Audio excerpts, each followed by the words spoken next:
The Voice Inside the Walls, an original psychological horror story by MysteryLens. And all, when I moved into my new apartment, I thought I'd finally found peace. It was quiet, clean, and cheap, too cheap, maybe. The landlord said the last tenant left suddenly. He didn't say why. The first night was fine. The second night, I started hearing it. A faint tapping like knuckles against the wall. Once, twice, then silence. At first, I thought it was the neighbors. But the sound didn't come from next door. It came from inside the wall. And by the fourth night, it wasn't tapping anymore. It was whispering. It was so soft I could barely make out the words. I pressed my ear against the wall, thinking maybe someone was trapped. And I swear I heard a voice. It said, "You're not supposed to be here." I laughed nervously, told myself it was just the pipes, or my mind playing tricks. But the voice came back. Every night. Always saying the same thing. "You're not supposed to be here." And if you love stories that make you question what's real, don't forget to subscribe to Mystery Lens. Because what happens next is something you'll want to hear in the dark. And one evening, I decided to record it. I placed my phone by the wall, hit record, and waited. At 2:41 a.m., I heard it again.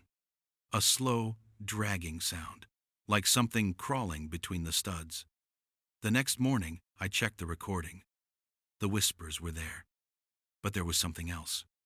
Another voice, my own voice, whispering back, "I know." I froze. I never said that. And I called the landlord, demanded an explanation. He hesitated, then said, "You should have never gone into apartment 4C. I told him I was in 3C. He went silent, then hung up. That night, I heard the whisper again. But this time, it wasn't angry. It was closer. And it was using my name. And the next morning, I found something behind the wallpaper. A crack running from floor to ceiling. When I pulled at it, the plaster crumbled away, revealing another layer underneath. Old paint. And on that paint, written in something dark and dried, "I'm still here."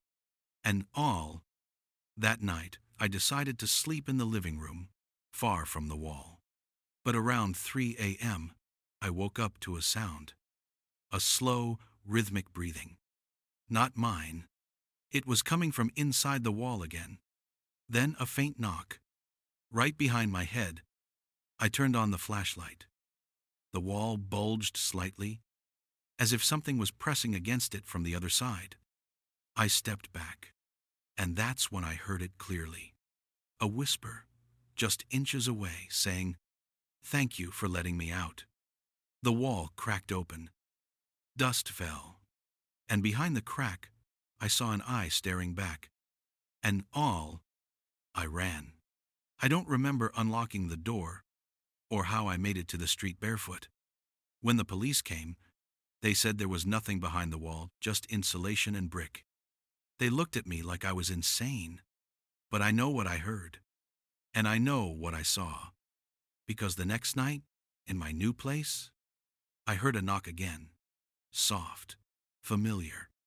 And from behind the wall, my own voice whispered, "You're not supposed to be here."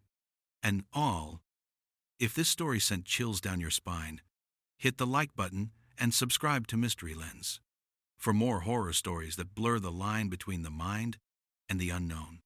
Because sometimes the scariest voices are the ones that sound like your own.